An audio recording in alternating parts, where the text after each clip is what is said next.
First slide book है हमारी class 10। Hello guys, कैसे हो आप सभी लोग। लास्ट के 2 वीडियोस में हमने 2 पोएम्स को देखा था, जिसमें से एक पोएम का नाम था फायर अंडर आइज एंड दूसरी पोएम का नाम था हमारा डस्ट ऑफ स्नो। ठीक है। आज मैं इन पोएम्स के कुछ स्ट्रेंजर्स लाई हूँ आप सबके सामने, जिनके अकॉर्डिंग क्वेश्चंस आते हैं पेपर में, बोर्ड में, पीरियोडिक टेस्ट वगैरह में। ठीक है।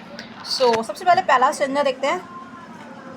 यहाँ मैंने आपको 4 लाइन्स दे दिए, एक छोटा सा स्ट्रेंजर दिया। देखिए यहाँ पे स्ट्रेंजर मैंने अच्छे से दिया है। स्ट्रेंजर को पहले रीड करते हैं। सम से the world will and in fire. ठीक है। सम से इन आइज फ्रॉम आइज। ठीक है। From what I have test of desire I hold with those who favour fire. ठीक है। वही वाली पोएम है जो हमने कल पढ़ी थी, बहुत प्यारी सी पोएम थी। क्या था इसमें, जो हमारा जो पॉइंट है वो क्या कह रहा था, क्या कहना चाहता था कि उसका फेवर, मतलब उसके फेवर में क्या था कि फायर से हमारी दुनिया ख़त्म होएगी। नीचे आते हैं, क्वेश्चन पे देखते हैं।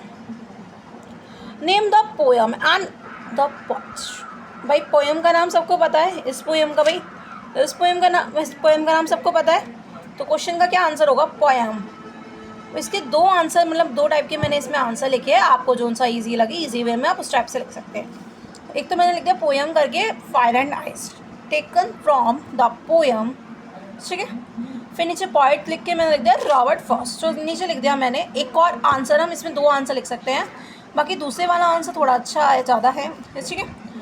इसमें लिख देंगे fire and ice written by Robert Frost. ठीक है। ठीक है। सेकंड क्वेश्चन पे आते हैं। What is the fire symbolic through. ये मैंने आप सबको चिल्ला के कल बताया था। भाई जो इस पोएम में फायर क्या हमें क्या दर्शा रहा है, डिज़ायर क्या बताया था मैंने, इसका मतलब सबको इच्छा। ठीक है। थर्ड क्वेश्चन पे आते हैं। Who does the poet favour. Poet का फेवर क्या था, अभी बिल्कुल जस्ट मैंने बोला। पोइट क्या चाहता था, पोइट के अकॉर्डिंग फर्स्ट टाइम क्या एंड होगा, फायर से, मतलब वही है। तो आंसर देख लेंगे किस टाइप से लिखेंगे।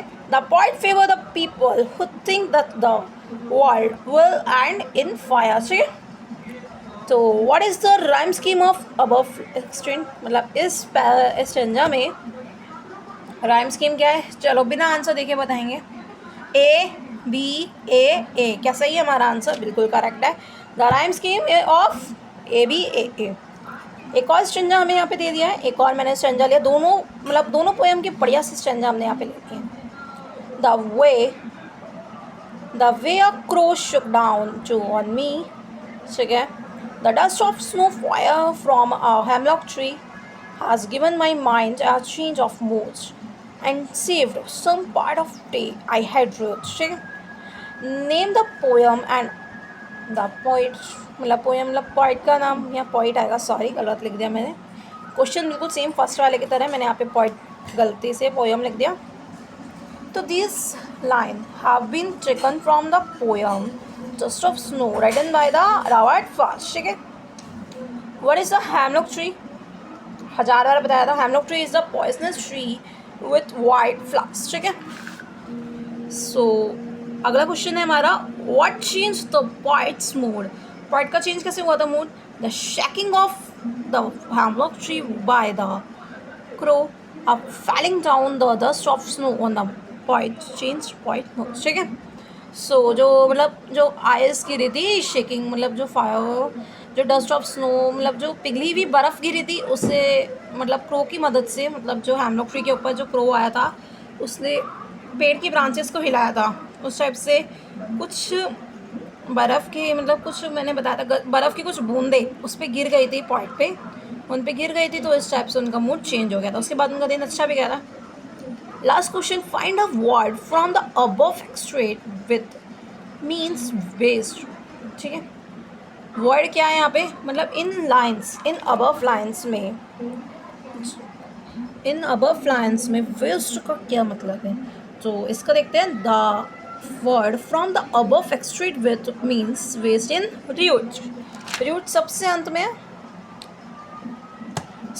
ये थे हमारी कुछ स्टेंजास जो कि मैंने आज सबके लिए लिखा। दोनों पोएम्स को अच्छे से समझा था हमने, तो मैंने सोचा कि आप सबको ये भी दिखा दूँ।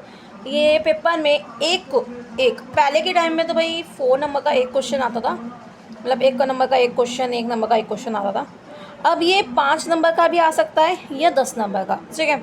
बोर्ड के अकॉर्डिंग, पीटी के अकॉर्डिंग तो नहीं, पीटी के अकॉर्डिंग तो ये आएगा तो 3 नंबर का आएगा, 3 नंबर का, हाँ 3 नंबर का ज़रूर आएगा। अगर आएगा तो प्रोडक्ट टेस्ट पीटी समझ सकते हैं, यूनिट टेस्ट, ठीक है। बाकी यही आज की हमारी छोटी सी वीडियो थी जिसमें मैंने दोनों स्टैंजास को कवर अप करा। और सो हमारी फर्स्ट स्लाइड बुक की दोनों पोएम्स अच्छे से कंप्लीट हो चुकी है।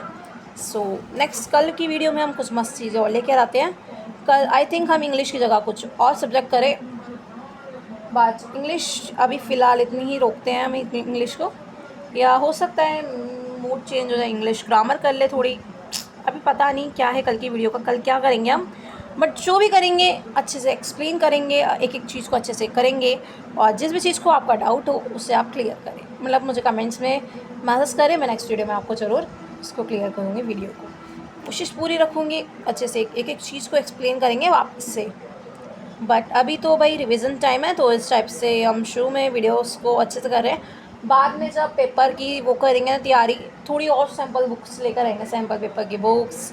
मैंने शुरू में भी कुछ साइंस की कराई थी बुक्स, जो कि आप सबको पता है मैंने कराई थी रियल में। और जिनको मतलब जिन्होंने मेरी वीडियोस नहीं देखी है, शॉर्ट्स वीडियो में जाइए, आप देख सकते हैं बड़े आराम से।